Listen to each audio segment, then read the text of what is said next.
Isang mapagpalang araw po sa inyo. Ang atin pong talata ay sa Matthew 4:1. Then was Jesus led up of the Spirit into the wilderness to be tempted of the devil. Alam niyo po, ito ay naituro namin malawakan sa church. Ano po?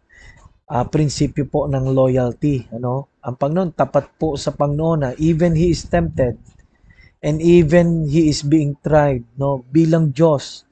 Yung Matthew chapter 4, dinala po siya doon sa sa tuktok ng templo at sabi magpatuhulog ka kung ikaw nga ang Diyos.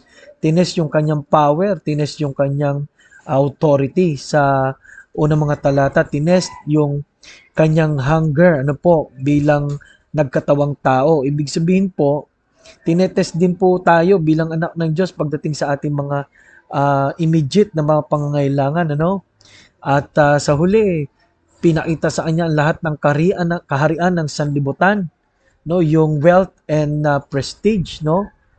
Kaya salamat ang Diyos na natili po na tapat sa kanyang commitment sa kanyang tungkulin. Sabi niya, not my will but thy will be done. Kalooban mo at kalooban mo Panginoon ang siyang mangyari.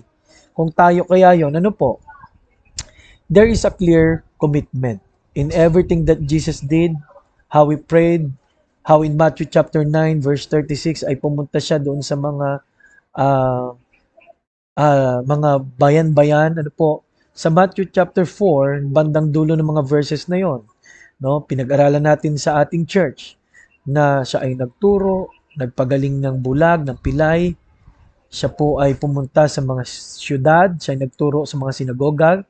Napakalinaw po ng gustong gawin ng Panginoon.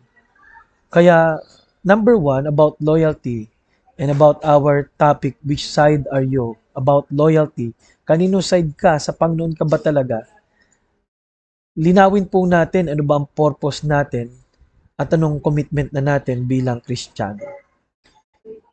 Number two is God's investment. There are so many things invested in the life of a Christian. The hope, the love, the promises.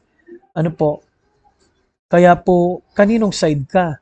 Maaring nakikita mo ang prestiyosong pagkakataon sa sanlibutan, pero isang araw ito ay magwawakas. Dito ay walang tunay na kaligayahan at dito ay walang tunay na kasiguraduhan. Number three, crucial hour. Today is a very crucial hour. Ang dami nang nangyayari sa sanlibutan. May parating na pandemic na naman daw, big one. No, kailan pa natin itatalagang ating mga sarili sa Diyos samantalang siya ang nagmahal sa atin, tayo haharap sa Kanya, at ang buhay nito ay walang halaga kung hindi natin ipapagamit sa Panginoon. Which side are you? Panginoon, nawa po, patuloy niyo kaming turuang maging tapat sa iyo. Maraming salamat po sa pangalan ni Jesus. Amen.